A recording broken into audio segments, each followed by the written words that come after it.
Hi, welcome to the Nay or Yay Show. I'm your host, Pierre Marks. This is the recommendation show for all your streaming services and reviews. Let's get started. First up we have is an action thriller called Eenie Meanie. This is about a reformed 20-something-year-old female getaway driver that gets dragged back into her sketchy past when a former mob-like employer gives her the opportunity to do one more last dangerous job in order to save the life of her not reliable ex-boyfriend. But can she pull off this job without any hiccups? I can't take this. When watching this one, I felt like I was watching a different film version of the movie Baby Driver. That's because of the great getaway, chase, driver scenes that they had in this movie. They were so amazing to watch and definitely well planned out, well edited, and well filmed. And in this one, instead of a male driver, it's an attractive female driver. Damn, she's good. The story and writing in this one was trying to be more smart and clever than it actually was. Because it was all over the place when it came to the plot or the overall feel of the film. It's like watching an Ocean's 11 type movie without the consistency or the overall charm of those movies. So expect lots of twists and turns in this one, but nothing that would help the growth of any of these characters. Grow up.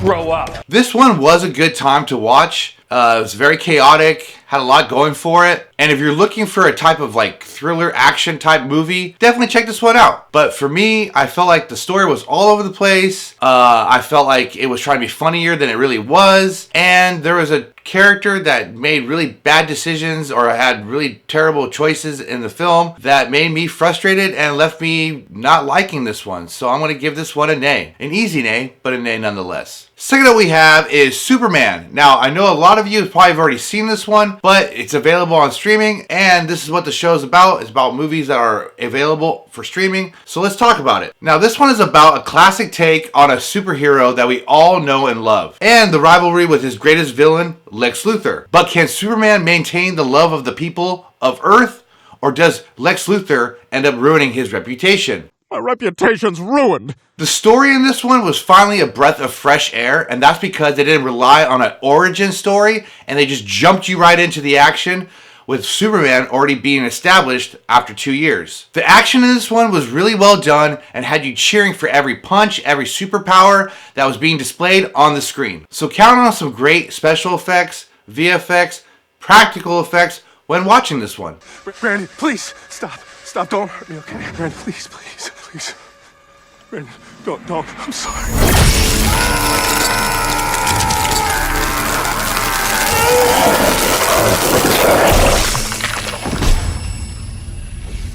Now for the cast in this one, everybody was well picked, well acted, and I think every person fit their character really well. The only one that was kind of a whatever was Hawkgirl, unfortunately. But some of the major standouts in this one was Krypto, Lex Luthor, that Green Lantern dude, Superman of course, and Lois Lane. Then there was that one character that we got a little bit of, but not enough of. Now, he did have a good amount of time in the film, but I just wanted to see more of him because I thought he was just really interesting. And that was Mr. Terrific. He was just so interesting with all his gadgets and how smart he was.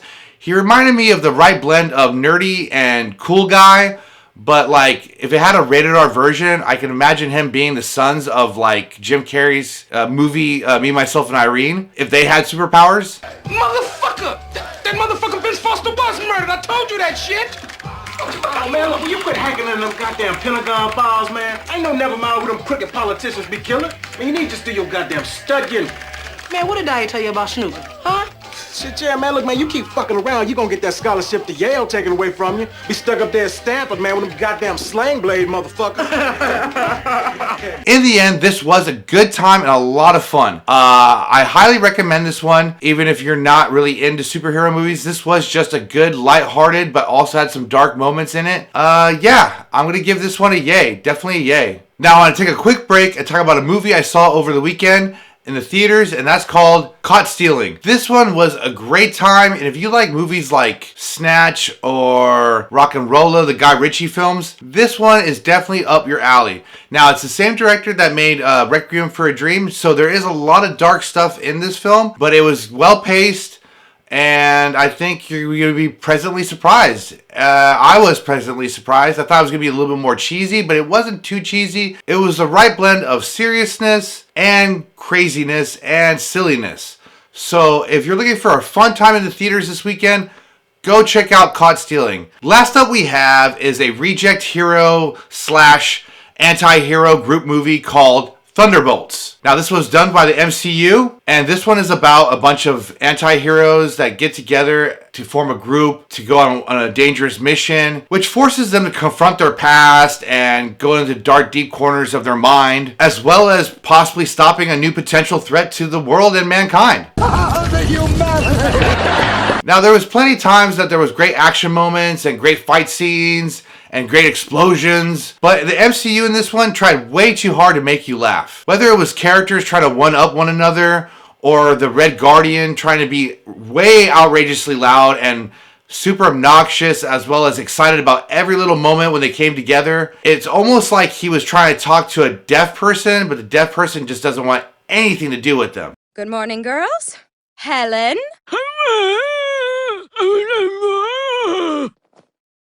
Now the editing, the cinematography, and the special effects were okay. Nothing too spectacular.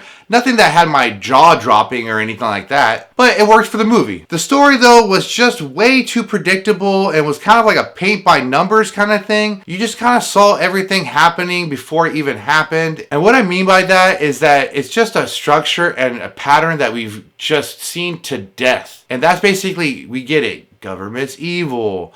Let's use the media to our advantage and change the perception of everything, and you have to really go behind the scenes to know what's really going on. Now, I'm tired of that. It's just too predictable. It's getting annoying, and it's not clever. It's nothing new. It's not clever. So stop doing it.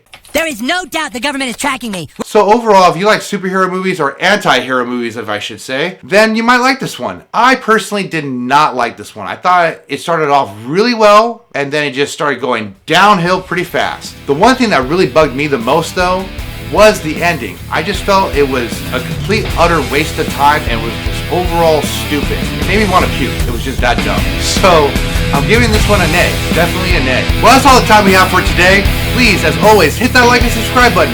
And if you like any of the movies we discussed, please leave a comment down below. Have a good weekend and lates.